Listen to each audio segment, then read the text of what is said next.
பத்திரிகை, தொலைக்காட்சி, இணையதள சகோதர சகோதரிகளுக்கு முதல் வணக்கம். 9ஆம் தேதி, இன்னைக்கு 5ஆம் தேதி, இடையில் 3 நாட்கள்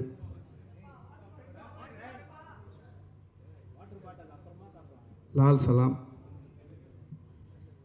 சமீபத்தில் தான் ஆடியோ லான்ச் முடிந்தது. கேள்வியில் கேட்பீங்க, பதில் சொல்லுவோம் அப்படின்ற எண்ணத்தோடு இங்கே வந்தோம். ஓப்பனிங் பேட்ஸ்மேனை இங்கே இறக்கி விட்டாங்க. இந்த படத்தில் 2 பேட்ஸ்மேன், தம்பி விஷ்ணு விஷால் அந்த விக்ராந்த். ஒரு அற்புதமான ஒரு கண்டென்ட்டை இன்றைக்கி கிரிக்கெட்டை தவிர்த்து விட்டு இளைஞர்கள் கிடையாது. ஸோ இளைஞர்களுக்கு இந்த படத்தில் தீனி இருக்கா அப்படின்னா ரிப்பீட்டட் ஆடியன்ஸுக்கான மெட்டீரியல் உள்ள நிறையா இருக்குது. காரணம், வெறிகொண்டு பார்க்கக்கூடிய இந்த கிரிக்கெட்டினுடைய ஆட்டங்கள், அதில் நடக்கக்கூடிய எமோஷன்ஸ். சரி, ரொம்ப நாட்களாக குழந்தைகளை அழைத்து கொண்டு தியேட்டருக்கு போவதற்கான சூழ்நிலை கொஞ்சம் இல்லையே அப்படின்ற ஒரு ஏக்கத்தோடு இருக்கக்கூடிய அந்த ஃபேமிலி ஆடியன்ஸுக்கு நிறைய எமோஷன்ஸ் உள்ளே கொட்டி கிடக்கு. அதுவும் இப்போ சமீபத்தில் பார்த்துட்டிங்கன்னா தமிழ்நாட்டில் நடக்கவே நடக்காது. இந்து, முஸ்லீம், கிறிஸ்துவ ஒற்றுமை என்பது இங்கே பின்னி பிணைந்திருக்கு, உறவு ரீதியாக இருக்குது. இங்கே மதங்கள் 3ஆக இருக்கலாம், மனங்கள் ஒன்றாகத்தான் இருக்கிறது. ஸோ அந்த வகையில் நான் அன்றைக்கி சொன்னதான் சொல்லுவேன். 22ஆம் தேதி அயோத்தியில் ஒரு அற்புதமான நிகழ்வு நடந்தது. இஸ்லாமியர்கள் உட்பட அனைவரும், குறிப்பாக பார்த்துட்டிங்கன்னா நடிகர் சங்க தலைவர் நாசர் சார் முதற்கொண்டு அதற்கு வாழ்த்துக்கள் தெரிவிச்சிருப்பாங்க, பார்த்துருப்பீங்க. அன்றைக்கி சூப்பர் ஸ்டார் சொன்னதான், ஒரு வழி பாதையில் 3 பாதைகள் அப்படின்ற ஒரு அற்புதமான ஒரு கதையை சொன்னாங்க. அன்றைக்கி ஒரு இந்தியாவில் ஒரு இஸ்லாமிய சகோதரிக்கு ஒரு ஆண் குழந்தை பிறந்தது. அந்த சகோதரி அந்த குழந்தைக்கு ராம் ரஹீம் அப்படின்னு அற்புதமான பேர் வச்சாங்க. அந்த சகோதரியுடைய உள் உணர்வு தான் இந்த படம் முழுக்க கொட்டி கிடக்கு. இந்த படத்தை பார்க்குற பொழுது ஏதாவது ஒரு பிரச்சனை பண்ணுவதற்கான கண்டென்ட் உள்ளே இருக்குமா? தேடி பார்த்தாலும் கிடைக்காது.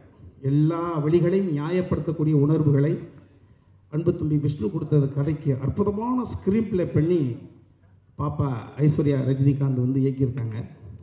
இதில் நிறைய நட்சத்திர பட்டாளங்கள் உள்ளே வச்சுருக்காங்க. சூப்பர் ஸ்டார் எல்லோரும் தெரிஞ்சதான். நீங்களாம் நினச்சிட்டு இருக்கீங்க கேமியோ ரோல் அப்படின்னா, கிட்டத்தட்ட படம் முழுக்க பரவி இருப்பார்.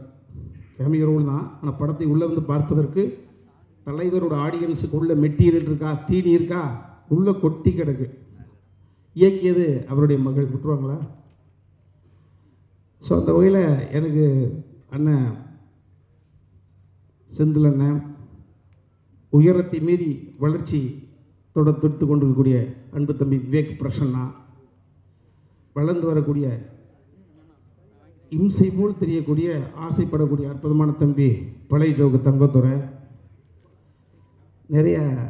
நிறைய பேருக்கு ஸ்பேஸ் கொடுத்து பண்ணியிருக்காங்க. அத்தனை பேரோட இன்ட்ராக்ட் பண்ணக்கூடிய ஒரு சூழ்நிலை கிடைச்சது. நான் தலைவரோடு அவர்களோடு நினைப்பதற்கான வாய்ப்பு இது வரைக்கும் 2-3 முறை வந்தது. தீனி கிடைக்கலன்றதுனால அந்த விஷயத்தை நான் தள்ளி வச்சேன். ஏன்னா ஒரு முறை கிடைக்கணும், கிடைச்சா அது நல்ல ஒரு தீனி இருக்கணும், அப்போ தலைவரோட பயணம் போகிறது நல்லா இருக்கும்னு நினச்சேன். ஸோ அந்த வகையில் ஐஸ்வர்யா பாப்பா ஒரு அந்த ஸ்கிரிப்ட் அந்த அந்த என்னோடய கேரக்டர் நேரேட் பண்ணுற பொழுது, ஒரு கல்லில் 2 மாங்காய் என்பதை போல் தலைவரோடும் நடித்தது மாதிரி இருக்குது, தலைவரோட மகள் இயக்கத்தில் நடித்தது மாதிரியான ஒரு உணர்வு எனக்கு தனிப்பட்ட முறையில். இன்னொன்று, கடந்த 20-25 வருடங்களாக இதுதான்டா போலீஸ் அப்படின்னு சொன்னால் ராஜசேகர் சாருடைய துணைவியார் மரியாதைக்குரிய சகோதரி ஜீவிதா மேடத்தை கயிறு கட்டி இழுத்து கொண்டு ஒரு அற்புதமான ஒரு கேரக்டர் ஆர்டிஸ்ட்டை ஐஸ்வர்யா ரஜினிகாந்த் மீண்டும் ஒரு தமிழ் திரையுலகத்துக்கு கொடுத்துருக்காங்க. என்னை போல தான் மரியாதைக்குரிய ஒரு 25 வருடங்காலங்களுக்கு முன்பு தமிழ்நாட்டு இளைஞர்களுக்கு கனவு கனியாக இருந்த எங்கள் நடிகவேல் ஐயா அவர்களுடைய அருமை புதல்வி, ஆமாம், நிரோஷா அவர்கள் நீங்கள் எதிர்பார்க்காத ஒரு குணச்சித்திரத்தை ஓகே கொடுத்துருக்காங்க. ஸோ படம் முழுக்க நிறைய கதாபாத்திரங்களை வச்சு அற்புதமான ஒரு வலை பண்ணியிருக்காங்க. அதில் நாங்களும் ட்ராவல் பண்ணி போயிருக்கோம். கதை கதை கதை கதையை தவிர்த்து விட்டு இந்த தமிழ் சினிமா உலகம் வேறு எதையோ நோக்கி போயிட்டுருக்கின்ற அந்த விமர்சனத்தை நானும் ஓரளவு ஒத்துக்கொள்கிறேன். அந்த விமர்சனத்துக்கு ஐஸ்வர்யா ரஜினிகாந்தினுடைய இந்த லால் சலாம் என்ற ஒரு படைப்பு நிச்சயமாக அற்புதமான தீனியை கொடுக்கும். இதில் நான் வியந்து பார்த்தது என்ன அப்படின்னு பார்த்தீங்கன்னா, ஒரு சூப்பர் ஸ்டாரு இது வந்து இப்படி இந்த இந்த இந்த லால் சலாம்ன்ற கண்டென்ட்டை அந்த விஷ்ணுவோட கதையை இந்த ஸ்கிரிப்டில் பண்ணிட்டாங்க. ஆனால் இது வந்து ஒரு தளத்தில் எப்பேற்பட்ட செட்டு போட்டால் கூட வாய்ப்பே கிடையாது. இந்த படத்தை நிச்சயமாக 9ஆம் தேதி தியேட்டரில் பார்க்குற பொழுது ஆடியன்ஸ் புரிஞ்சுப்பாங்க. இவ்வளோ பெரிய கூட்டம், இவ்வளோ பெரிய லைவ் லொக்கேஷனை நீங்கள் செட்டு போட்டு வாய்ப்பே கிடையாது.